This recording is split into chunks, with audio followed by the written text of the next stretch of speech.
خیر خواہی ہے، ان کی جو ہمدردی ہے، امت کے لیے ان کی جو قربانیاں ہیں، یقیناً ناقابل فراموش ہے۔ اور حضرت مولانا محمد یحییٰ کریمی صاحب دامت برکاتہم العالیہ نے قوم میو کے لیے نہیں بلکہ امت مسلمہ میں امت مسلمہ کے لیے ایک بڑا سرمایہ ہے۔ ہمارے لیے تو یہ یقیناً ہماری خوش قسمتی کی بات ہے، ہمارے لیے یقیناً ہم اپنے لیے اس کو بڑی خوش نصیبی سمجھتے ہیں کہ صدر محترم صاحب جیسی شخصیت، میں اکثر بیشتر اس بات کا ذکر کرتا رہتا ہوں اور امت کو بلکہ قوم کو میں اس بات سے آگاہ کرتا رہتا ہوں کہ ہمیں اپنوں کو سمجھنا چاہیے، اپنوں کو پرکھنا چاہیے۔ علماء کرام ہمارے بیچ میں، دانشور ہمارے بیچ میں، حضرت مولانا یحییٰ کریمی صاحب دامت برکاتہم العالیہ کو اللہ تبارک تعالیٰ نے جیسا جتنا علم سے نوازا ہے، فہم و فراست سے بھی اتنا ہی نوازا ہے۔ اللہ تبارک تعالیٰ نے جتنی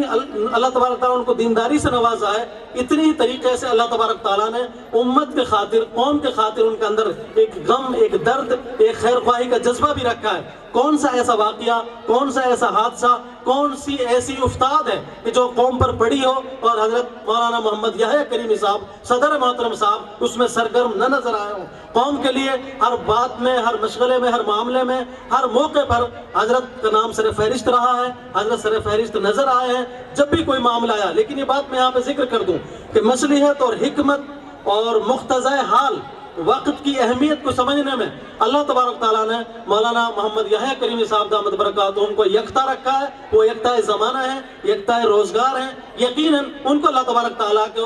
تعالیٰ کی نوازش ان کے اوپر یہ انتہائی ہے، ایک بالکل انفرادی طور پر ہے۔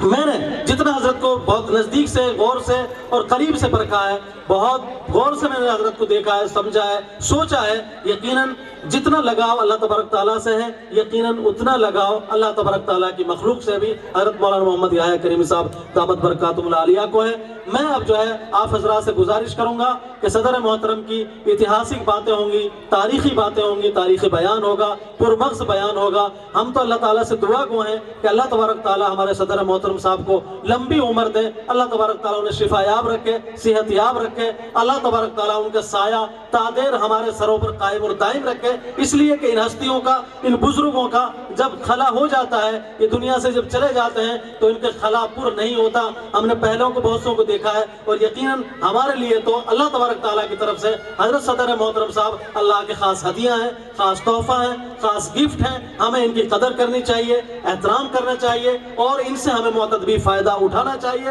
میں صدر محترم صاحب سے بڑے خلوص کے ساتھ اور بڑی عزت اور احترام کے ساتھ، بڑے سمان کے ساتھ، بڑی عظمت کے ساتھ گزارش کروں گا کہ حضرت صدر محترم صاحب تشریف لائیں اور ہم تشنگان علوم کو اور ہم تشنگانوں کو اپنے پرمغز بیان سے، اپنے پرمغز واعظ و نصیحت سے ہمیں مستفیض فرمائیں، نوازیں۔ السلام علیکم، آداب عرض۔ الحمدللہ وحدہ والصلاة والسلام علی من لا نبی بعدہ، اما بعد۔ سب سے پہلے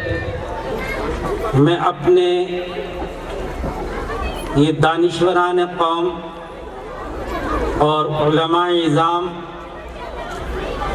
اور امت کے نوجوان اور میری بچیاں اور میری بہنیں جو یہاں تشریف لائی اور انہوں نے پروگرام کو بڑی زینت بخشی، اللہ تبارک و تعالی آپ حضرات کے آنے کو اور یہاں پہنچنے کو قبول فرمائے۔ میں آپ کے اس آنے کے لیے آپ کو سلام پیش کرتا ہوں اور شکریہ ادا کرتا ہوں۔ دوسری بات، یہ بچے جو پروگرام میں شریک ہوئے، مائک پر بڑے حوصلے کے ساتھ، بڑے بے باکانہ انداز میں آپ کے سامنے نظمیں، نعتیں اور قومی اور ملکی اور ملی ترانے جو پیش کر رہے تھے، یہ یوں ہی نہیں کہ بس لایا اور کھڑا کر دیا۔ ان کے اساتذہ کی اور خصوصاً وہ قاری صاحب جو قاری شاہ نظر صاحب ہیں، ان کی جو محنتیں اور تمام اساتذہ کی جو توجہ اور محنتیں، کوششیں رکھی ہیں، یہ سب اس کا نتیجہ ہے۔ ایک مرتبہ جب ہندوستان کہ اس ملک کی آزادی کی لڑائی لڑی جا رہی تھی۔ انگریزوں کے خلاف بڑے بڑے علماء کرام اور قوم کے دانشوران نے دلی کی جامع مسجد کے گراؤنڈ میں ایک جلسہ کرنے کا فیصلہ کیا، لیکن کوئی بھی مظاہرہ، کوئی بھی جلسہ